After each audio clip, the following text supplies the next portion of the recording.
We have the creator of the universe. When Joel Osteen addressed his followers after a wave of controversies, the moment felt heavier than usual. For years, he had been the smiling preacher of optimism, telling millions that God wanted them to live their best life now. But the shine was fading. Hurricane Harvey exposed hesitation where people expected compassion. A deadly church shooting raised painful questions about safety.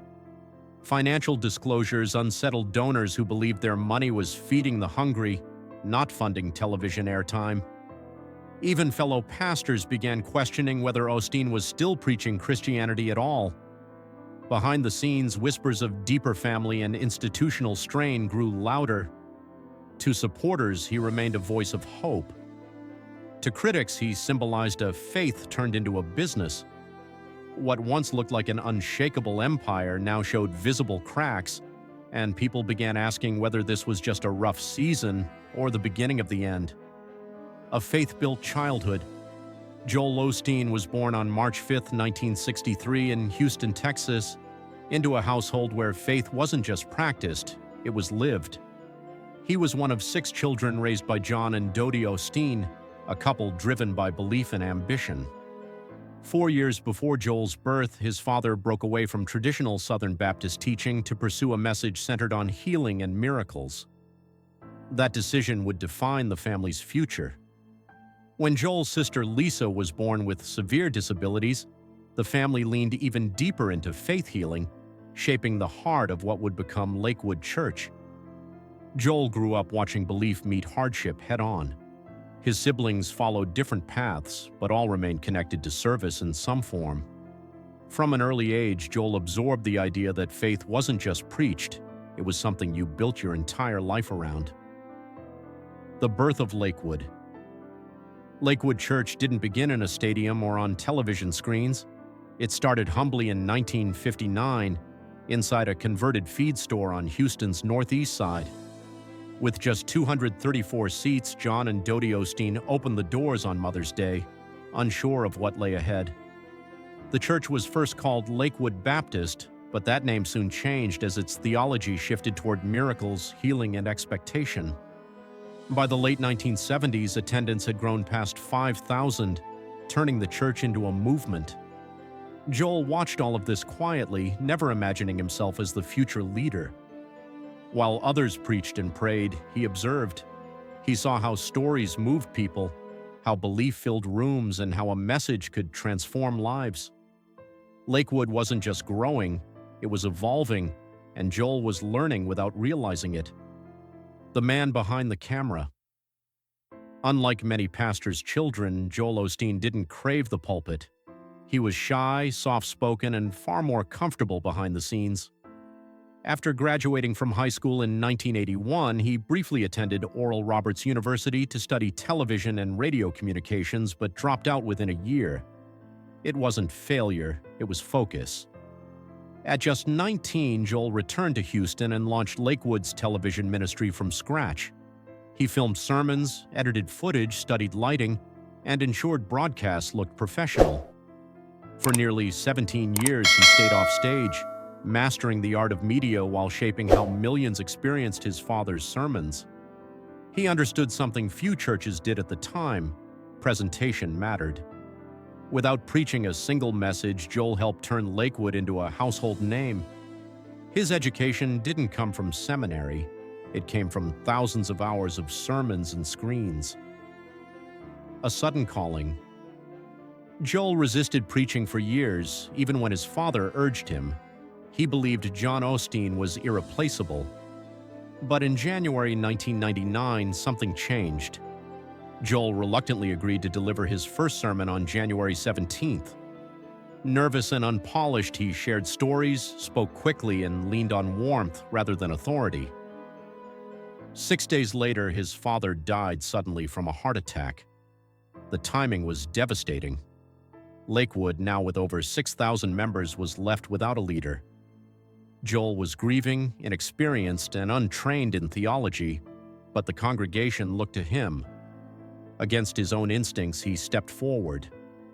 On June 7, 1999, Joel Osteen became senior pastor. What began as reluctant obedience turned into a defining moment. Few expected him to succeed. Even fewer expected what came next. Growth at any cost. Under Joel's leadership, Lakewood didn't just grow, it exploded. Within 5 years, attendance tripled, reaching nearly 30,000 weekly. Joel doubled down on television, investing heavily in airtime and visibility. His sermons were simple, uplifting, and accessible, avoiding heavy theology in favor of encouragement. In 2003, Lakewood made a bold move by leasing Houston's former NBA arena, the Compaq Center.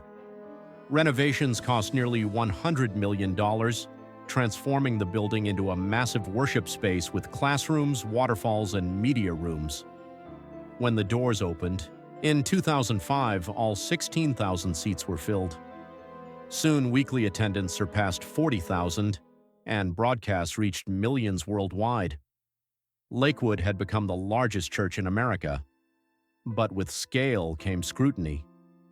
People began asking whether growth had replaced mission, a message that divides. Joel Osteen's sermons centered on positivity, gratitude, and self-belief. He rarely spoke about sin, repentance, or judgment. Instead, he preached abundance and favor, aligning closely with prosperity gospel theology. To many, the message was empowering. To others, it felt shallow and dangerous. Critics argued it implied that poverty or illness resulted from weak faith. Theologians accused Osteen of turning Christianity into motivational speaking, calling it cotton candy gospel, sweet but lacking substance. Even fellow pastors questioned whether his message still reflected historic Christian belief. Joel defended his approach, saying he wanted to lift people up, not condemn them.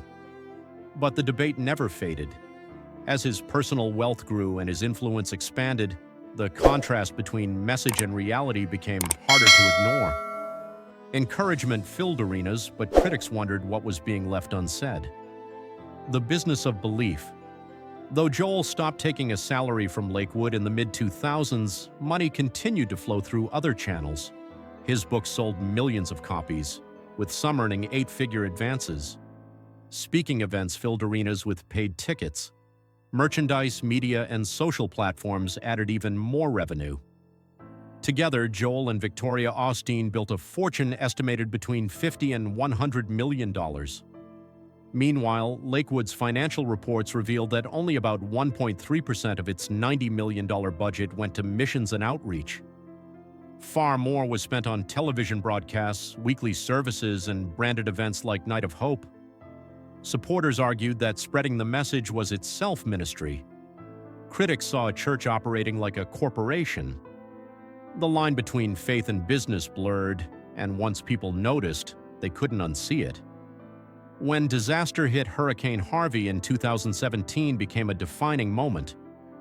As floodwaters devastated Houston, Lakewood Church initially kept its doors closed, claiming flooding made it unsafe.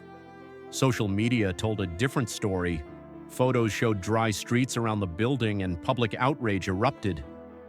While local businesses opened immediately to shelter victims, Lakewood hesitated. Under pressure, the church eventually opened its doors, but the damage to trust was done.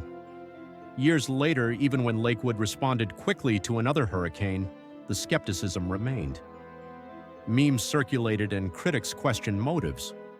One moment of hesitation had reshaped public perception. For many, Harvey wasn't just about a storm, it was about expectations. People believed a church of that size should lead in crisis. When it didn't, disappointment hardened into doubt. Violence and vulnerability. On February 11, 2024, tragedy struck inside Lakewood itself. A woman carrying an AR-15 opened fire just outside a worship service, injuring others before being killed by security. Her 7-year-old son was critically wounded, suffering permanent brain damage. Investigators later acknowledged serious security gaps. The building's openness, once celebrated, had become a liability. Joel Osteen addressed the congregation the following week, preaching faith over fear and offering prayers. Some found comfort. Others wanted accountability. Critics argued that hope alone couldn't address failures in security, mental health systems, or gun laws. The shooting shattered any illusion of invulnerability. Lakewood was no longer just a symbol of success. It was a reminder that even the biggest churches are fragile. Faith didn't prevent tragedy. It only framed the response. An uncertain future. In July 2025, Joel Osteen announced the death of his mother, Dodie, the church's beloved matriarch. Her passing marked the end of an era. At the same time, attendance dipped, criticism grew louder, and the world around Lakewood changed. Victoria Osteen remained active, launching new projects and continuing to preach, while their children stepped further into leadership roles. Yet questions lingered. Was Lakewood still a church, or had it become something else? Could encouragement alone sustain faith in a world demanding transparency and action? Joel Osteen's story is no longer just about success. It's about legacy, responsibility, and trust. Whether his ministry endures or unravels will depend not on crowds or cameras, but on whether faith can reconnect with credibility.